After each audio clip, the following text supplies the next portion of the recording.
Ya boy, the girl, the one and only iPod. Back at you with another video on Honkai Impact 3rd. This time, taking a look at something a little different. The PC official release of the game. First thing that we'll notice is different too. There's a mouse cursor. And that's because being on PC now, it's gotta have mouse and keyboard support. So we'll start off by looking at the options menu, because I think that'll kind of highlight the biggest difference here. Audio menu's the same, but we have a couple of new sections here. The first one being the controls, which as we can see, now instead of just being fully touchscreen enabled,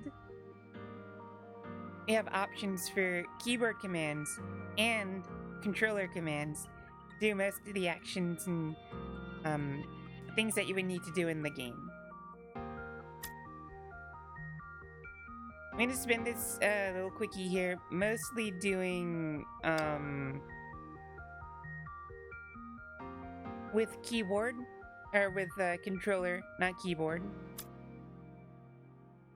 And it's fairly simply laid out with, at least in the menus, use one stick, the left one, to move the little cursor around, and then you can have the other stick do quick scrolling with the different options being assigned to the face buttons, like select, back, and jump to the home screen. This one, I believe, is also a new menu, which offers a couple of different settings that aren't in the touchscreen version, the mobile version, for rather obvious reasons. Such as having camera movement sensitivity during the main game, as well as like scrolling speed and virtual mouse sensitivity, because there's no like virtual mouse, or, you know, the scrolling is just as fast as you can kind of flick in the mobile version. So they have to kind of compensate for that in this. Some of these other options were in different menus on the mobile version, but I think show FPS and hide joystick, I think those are new for this version. Controller vibration, there was a vibration option in the mobile version, it just didn't say controller, so that I think is a slight difference. As far as the video options, mostly the same. I think the only thing that's really different is full screen and resolution. There is FPS settings with 30, 60 max. I think it was only 30 and 60 in mobile. I'll leave it on 60 for the purpose of recording this video. Hit save there. And then image is the same as was on mobile. This just is contrast. And do you want soft lighting or basic lighting, normal lighting? Then in more, these are all the same settings from the mobile version. I think the only real difference is ultra wide compatible, which I think that's a default in the mobile version because of the different resolutions of some of the phones, but here it's a toggle in case you want it or not.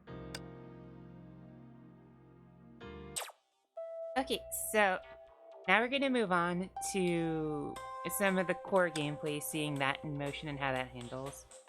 This is the menu you use to set up your team before a mission. The right stick scrolls through and you can see the joystick to move the controller and all the buttons. The commands are fairly standard here and they're functional, they get it done. It's not as quick as the touch controls, but what can you do?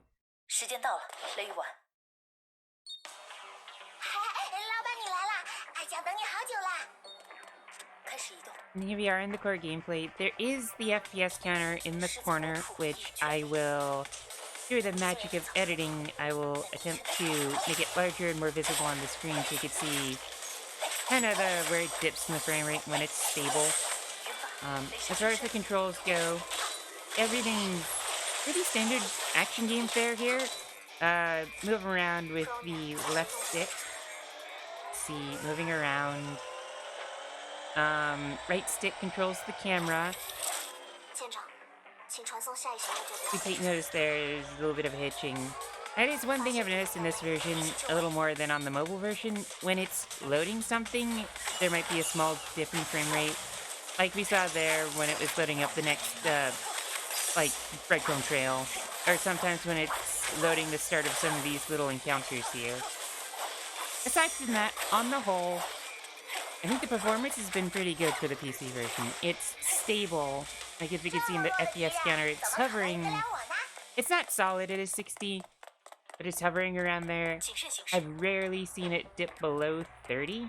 I think only in very hard loading areas, and maybe a few spots where there's, like, a massive amount of special effects going on. Other than that, it's fine. And, back on the controls, got a little sidetracked there. All of the usual icon indicators now have little what button they're bound to. So it's easy for you to remember which buttons to hit to do what. Although, like I said, they're pretty standard fare, so I have mine set up to where I'm hitting X to do basic attacks, Y is the ultimate attack. And this character doesn't have it, but B is the weapon skill. And then the trigger buttons are used to swap between the different characters on the team. So it's a very functional control scheme with the controller. It works really well. Almost like this kind of game has been done on controllers for, like, decades now, beforehand. And yeah, I'm gonna stop jibber-jabbering for the most part and just, continue to play and let the footage go so we can make the judgment. See how it rolls.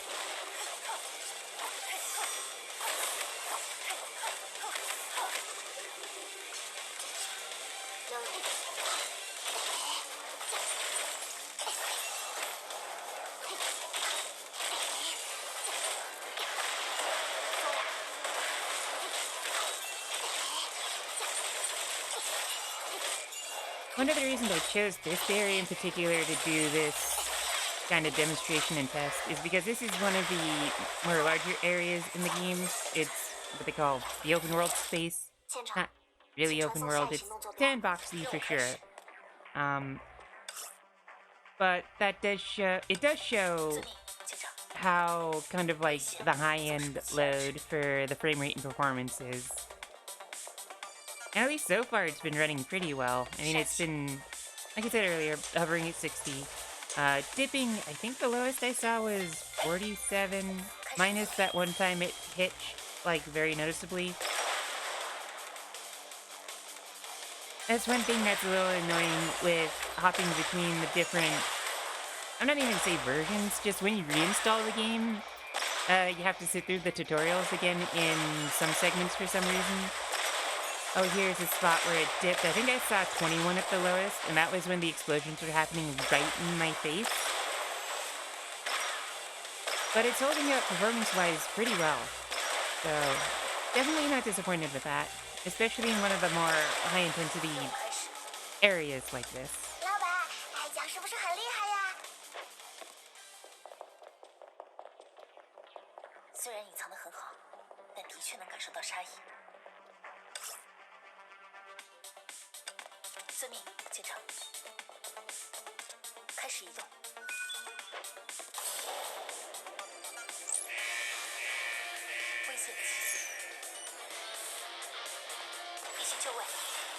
Alright, so here we're fighting one of the, like, the weekly open world bosses. So they didn't really do any of the ultimates, and some of them have a little more cinematic graphical flair to them.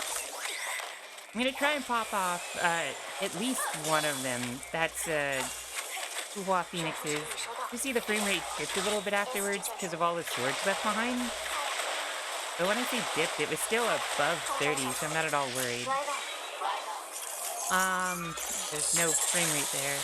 But it came back at 53, so that's still pretty good. Here's another area in the open world space. This one, I don't know it is, like, graphically more intensive or whatnot. I think it looks cool with the red sky, so figured why not show it off. It gives another example of a different area, and kind of the performance that's in it as well.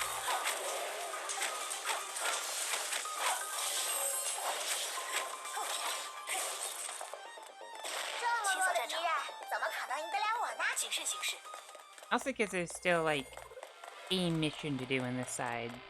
Because both of the open world spaces have, like, I think 3 separate areas to them.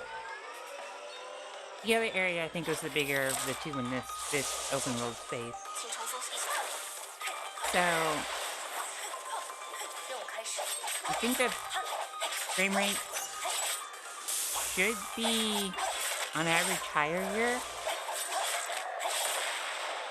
Or at least I get a little more stable in this reason, because, like, I'm not gonna get higher than 60 because that's what I put the cap at.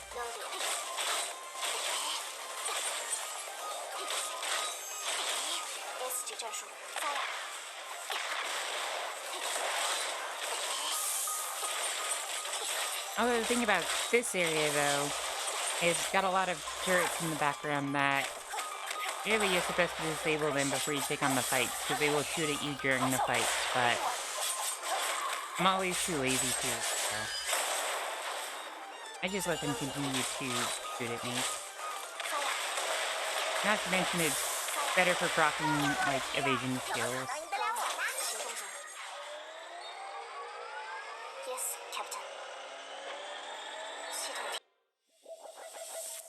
Okay, now we're moving out of the open world spaces to something a little more, I don't want to say tame, but kind of the setup structure of the game that it's most of the game, which we'll see complete with cutscene. There's nothing really different about the cutscenes.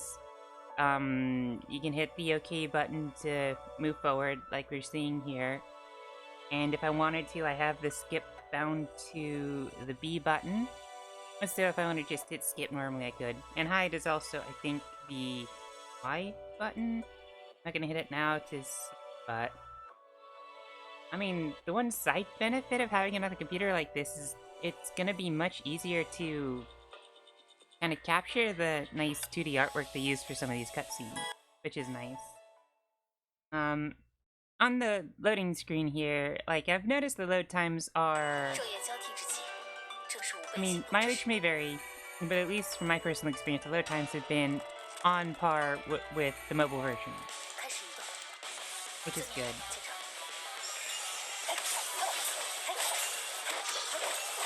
And so I'm just gonna basically be quiet and let the footage here do all the talking it needs to get the FPS counter in the corner to be able to see, like, the stability or instability, depending on your point of view.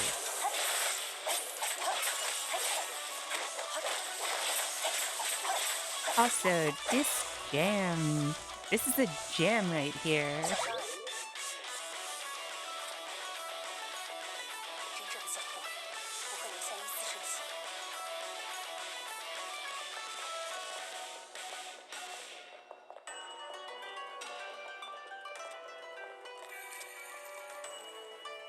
有人说过，今天的你很迷人吗？危险的机器，时间到了，雷雨丸。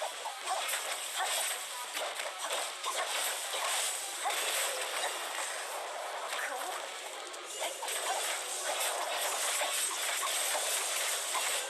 咆哮吧，雷雨丸！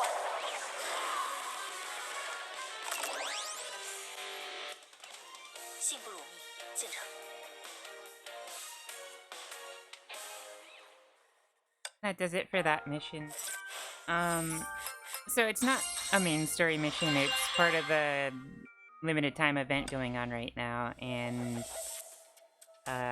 looks like I've actually just earned enough coins to unlock the special outfit for Vito at this event, which I'm happy about. As far as final thoughts go, I think this is definitely a good version of the game. So if you haven't downloaded Honkai yet on mobile, or if you just don't like playing games on your phone, this is probably the best way to play it otherwise. Certainly better than trying to emulate an Android device.